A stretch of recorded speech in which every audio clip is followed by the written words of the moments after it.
you're happy. Obviously, it gets you one step closer to a potential bowl game. You've got four. I know that no one actually in that locker room actually looks at it like this. I think obviously the goal, win four straight, get to 9 wins, and see where you're at. But you can see some things getting better on the defensive side of the ball. I think the one thing that at least me, that I worried about was this team, possibly not giving the same amount of effort, but you could see getting some guys healthy helped on the defensive side of the ball, but then rallying to the football and really just playing good team defense. For the majority of the day, real, the only real negative came when Iowa State got a couple of fourth down conversions on that touchdown drive late there in the third quarter, early fourth quarter. Then the momentum was swinging.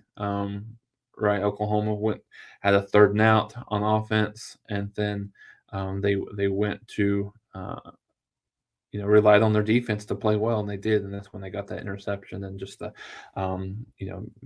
making the momentum clearly swing to Oklahoma's favor. So you Oklahoma moves to 5-3 on the season. You look ahead to you go back home and you face Baylor, a team that I think probably notwithstanding this game, I think you look like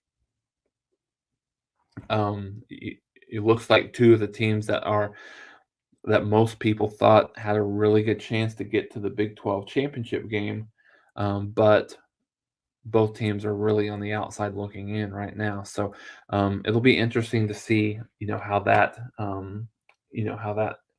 goes through the rest of um, the rest of this Big 12 season. But yeah, big game for Oklahoma Norman to get bowl eligible.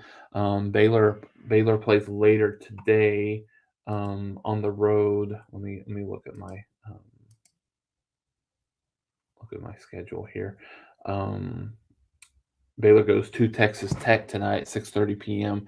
on ESPN2. So that'll be a very interesting matchup for Baylor because Texas Tech has been really good at home. They completely dominated um, West Virginia last week. Um, so yeah, both teams, not necessarily as good as they thought they would be coming into the season, but they, have an opportunity um, to get back and get some confidence in the back half of the season, and then, who knows, who knows what could happen. Oklahoma, gets a little momentum. If they can beat Baylor here, then they get a couple of you know, three straight wins in the Big 12, and you have a lot of confidence, and you can see where where you can go from there. um moving forward 2-3 in conference right now, and so you just you take the positives. And I think a couple of games ago, a lot of us thought this team may not be may not be possible for this team to make it to a Big 12, or make it to a bowl game, I should say, let alone, kind of get back in this Big 12 race. So, looks like TCU has a very huge lead, and they just scored to go up 41-31 over West Virginia. So they'll go to 8-0 overall, 5-0 in the Big 12, and have really just a stranglehold on the top spot with Oklahoma State and Kansas State going at it today. But both of those schools 3-1, and so you've got, if you're TC, you got like a three game lead on the loser of that game, um, and then at least still essentially a 2 game lead. So it would have to be a pretty sizable upset here, and just kind of an epic collapse for TCU not to make it to the Big 12 championship game. But then you've got a couple of others here. Will be interesting to see how this Oklahoma State, Kansas State our game goes, and obviously the winner has has a decided edge there, and um, in meeting TCU,